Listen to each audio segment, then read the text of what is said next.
I'm about to drive in a snowstorm for the first time. Wish me luck. I made it home. And to be honest, I think it was the promise of being able to watch some more Jake Sully edits that got me through that.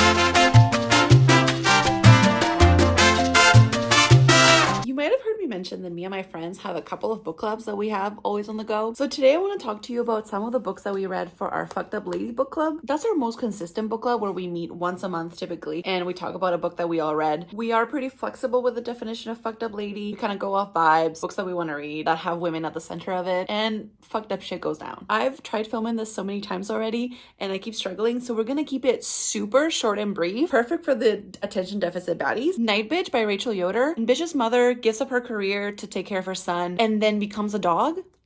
She's a lamb of Meredith Hambrock. Aspiring actress, auditions for Sound of Music, gets hired to actually just take care of the child actors. The world doesn't understand, but she is a star. Things go dark quickly. Little Fish by Casey Plett. Trans woman in Winnipeg, Manitoba. A death in the family makes her reconnect with some family she hasn't spoken to in a while, and then she realizes maybe her grandfather was more like her than she thought. Perfume and Pain by Anna Dorn. A freshly canceled writer becomes your friend that always makes bad decisions, despite how many times you try to advise her not to. A sapphic train wreck. So funny. Amazing. Monstrilio by Gerardo Samano Cordova. Grief-stricken mother refuses to let go of her dead son. She keeps a small piece of his lung in a jar, feeds it, nurtures it, and they become sentient. There's grief, there's queerness, there's monstrosity, there's love. Very brief derail on this one. This made me really fall in love with the way that Latin writers write horror. I ended up going to our local horror bookstore and I told them, I read this, give me more like this. They immediately recommended Tender is the Flesh, which I had already read and devoured, pun intended. But they also ended up recommending Nefando by Monica Ojeda. The bookseller did tell me to go into this blind because it's just better that way. So I don't really know a lot about what goes on here, but I do know there's a virtual reality kind of like video game aspect to it. And it talks about like trauma, taboos, shame. Very excited for this one. And then I also have two more Agustina Masterica books who wrote Tender is the Flesh. I have 19 Claws on a Blackbird and The Unworthy. So very, very much into the way that Latin writers write horror. If you have recommendations for that, I would love to hear them. We also read Penance by Eliza Clark. True crime Reddit thread at 2 a.m. in the morning that suddenly makes you start thinking, am I the problem? Brilliant book. I need more Eliza Clark in my life. YN by Esther Yee. Unstable reader, ex K-pop idol.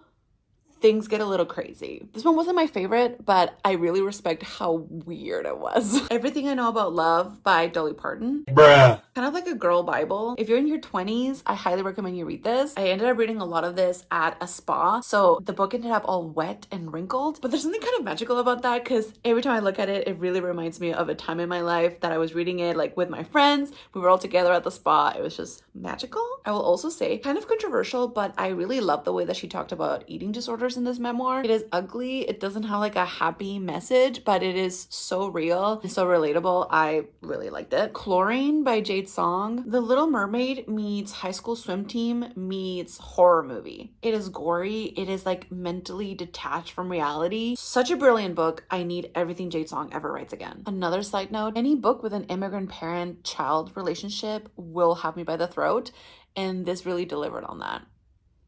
I'll just say that. Outlawed by Anna North. Feminist dystopia meets reimagined Western. Another one that wasn't really my favorite. It had so much potential. The synopsis sounded incredible. We have our main character who finds out she can't have children and suddenly loses all social value in her society. She ends up leaving and meeting up with a group of outlawed women who have guns and have also been kicked out of their communities. See, that sounds incredible, but to me it kind of failed to deliver. I needed something a bit fleshier, meatier. I would definitely still consider reading more Anna North because the idea was there. I just wished it gave me a little bit more. The Haunting of Belkwood by Gwendolyn Keast. Not really a genre I tend to read. Kind of paranormal mystery. These women go back to their hometown that has been stuck in like ghost limbo for the last like some decades. It read really quickly. It was fun, not really memorable to me. If you like paranormal mystery, you might love it though. Manhunt.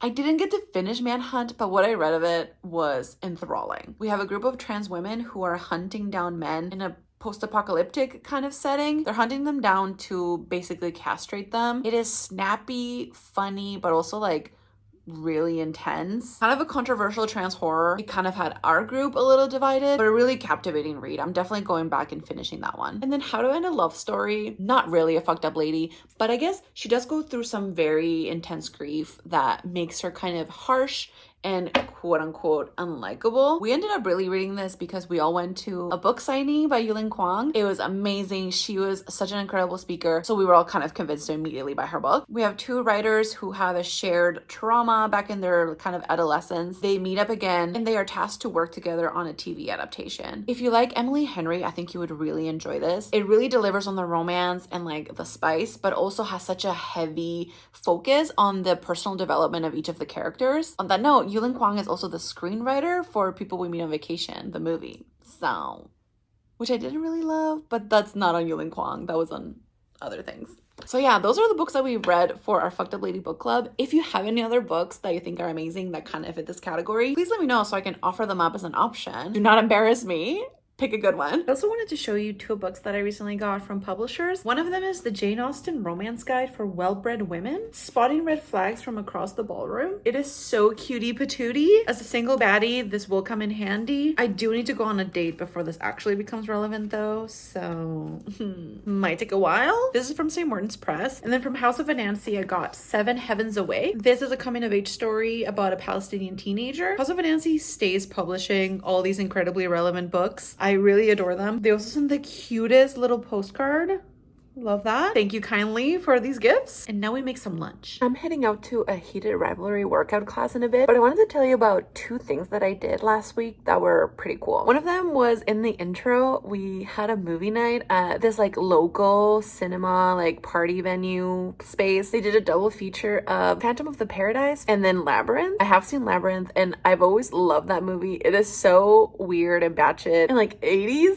I think 90s, I don't know. It's such an iconic movie. The music, the aesthetic, the visuals, A+. But it was my first time seeing Phantom of the Paradise. It is not really my type of movie. I'm not a big fan of like goofy movies. It's totally a taste thing though. My friends really loved it, and to be honest, if I was gonna watch it, I'm glad I watched it with my friends and like an audience, because it's the kind of space where we're all allowed to like laugh really loud and like talk, and it's like very interactive experience. So that was super fun. And then on Saturday, me and my friends went to a Studio Ghibli show with the symphony orchestra. It was so beautiful. I've only ever watched Howl's Moving Castle and Spirited Away, and those were two of the movies that had music featured in the show. The other one was Kiki's Delivery Service and My Neighbor Totoro. The show was incredible. It really made me want to watch those other two movies that I haven't seen. The conductor even had her little like Totoro plushie on the thing. It was so cute. So I definitely want to watch that. Let me know if you are a Ghibli fan. Tell me which one I should watch next. I liked Howl's Moving Castle because of the music and also just the romance plot. And Spirited Away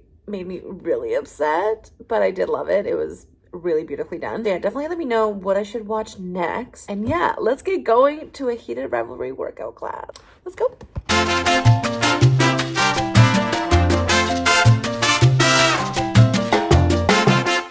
It is minus 40 degrees outside.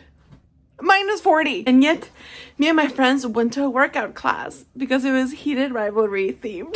It was so fun. A+ music. The theme really was just the music. But we also got the coolest story. Our instructor's friend is friends with the guy that plays Kip in Heated Rivalry. That is the most Canadian thing I've ever fucking heard. I think that brings us to the end of this vlog. I'm gonna feed the kittens. I'm gonna edit what's left of this vlog and then upload it. Thank you for sticking with me. This YouTube shit is not easy, but I'm gonna fake it till I make it, baby. I am so confident. You can't even tell. I'm always shitting my pants. Thanks for hanging out.